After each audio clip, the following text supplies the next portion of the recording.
Hi, Aaron. Hi, Ella. And hi, Walton. I'm Ravi from PTI India. Lovely to meet Nice you. to meet you. Nice to meet you too. And I love the first season of Fallout. It is one of my favorite shows right now.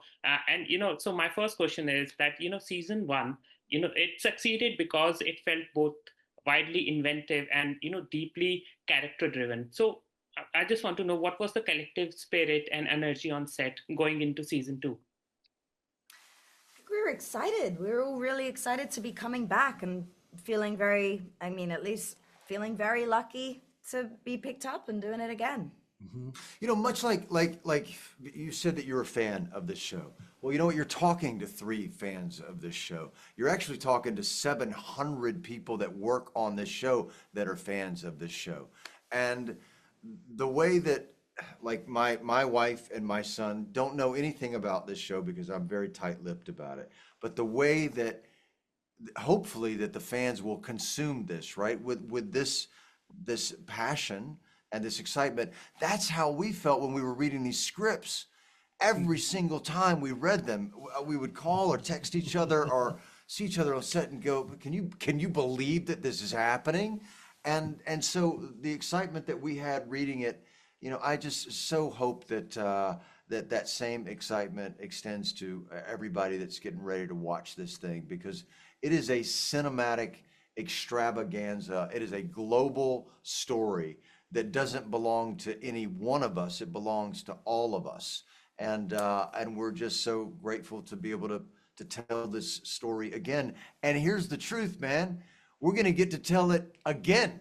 We know that we Yeah. have a season three coming. So it's just dig in, get really comfortable, and just enjoy these holidays, with the Fallout family.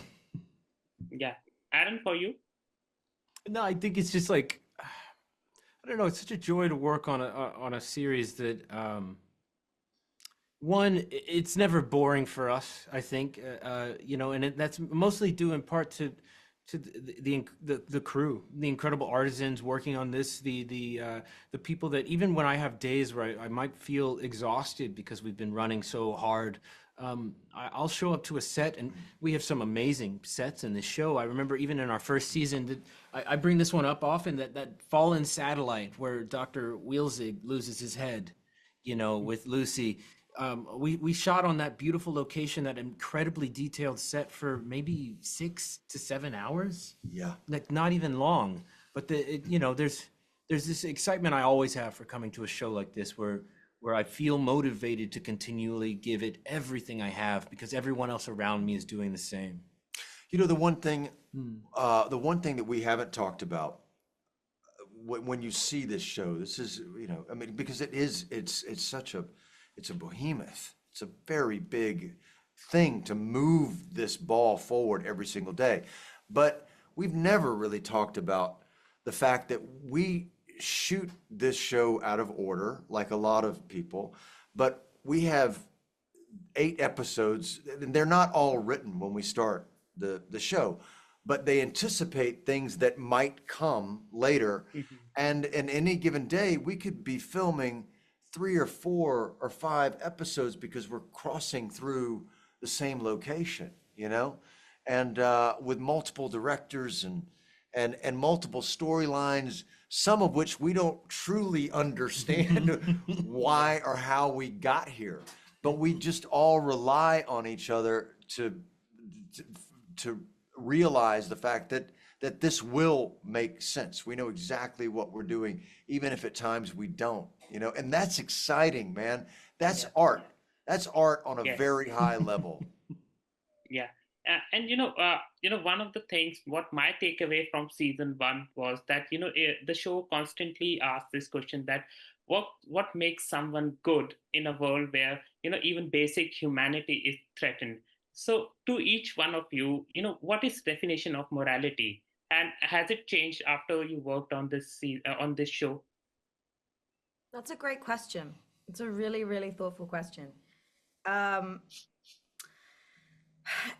and I don't know. I think that's something that's going to work out in my life. The obvious answer is it's doing the right thing. And what does that really mean? The right thing is that what sits well with you? Is that what feels good for your soul and nourishing? Is it the most loving thing to do? Because sometimes the most loving thing to do and the right thing to do are not the same thing.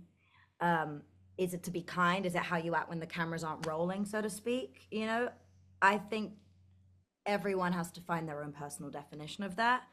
I think something that I've taken from Lucy is perseverance in maintaining principles, even when it might be easier sometimes to throw those principles out the window. I think that that is my personal definition of morals in this moment.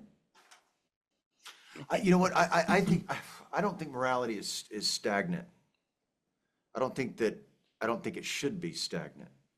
I think that it is constantly in motion, and morality isn't black or white. Morality is gray. And this show has made me question that in my own life.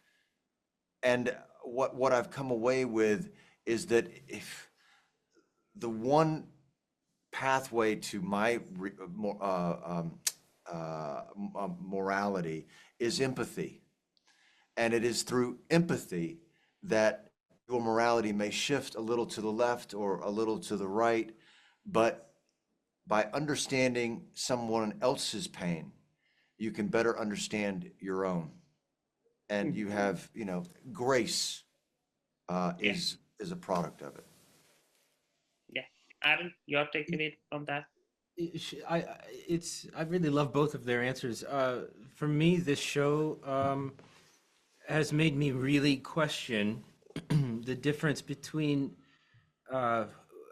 like if goodness is the morality of something, to make a good choice or a good decision or something that is a morally appropriate decision. I don't know. There's something to me that makes me question what is the difference between being right and being effective.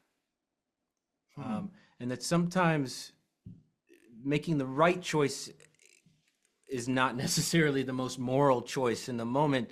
And the same thing with the most effective choice. I think about that as an artist is sometimes whenever I was in school, I used to spend a lot of time trying to make the right choice with work. And I had to learn, like that feeling, that thing we talked about one day on set, that feeling, that ride that you're on is sometimes the effective choice. What is actually going to get you outside of yourself to make an effect on the world around you, type of thing. But morality, that's kind of what I'm taking away from this world right now. Okay, so that was it. Thank you very much for talking to me. Hey, thank you you for these so thoughtful much. questions. Thank Have you. a Thank good you. evening, my man.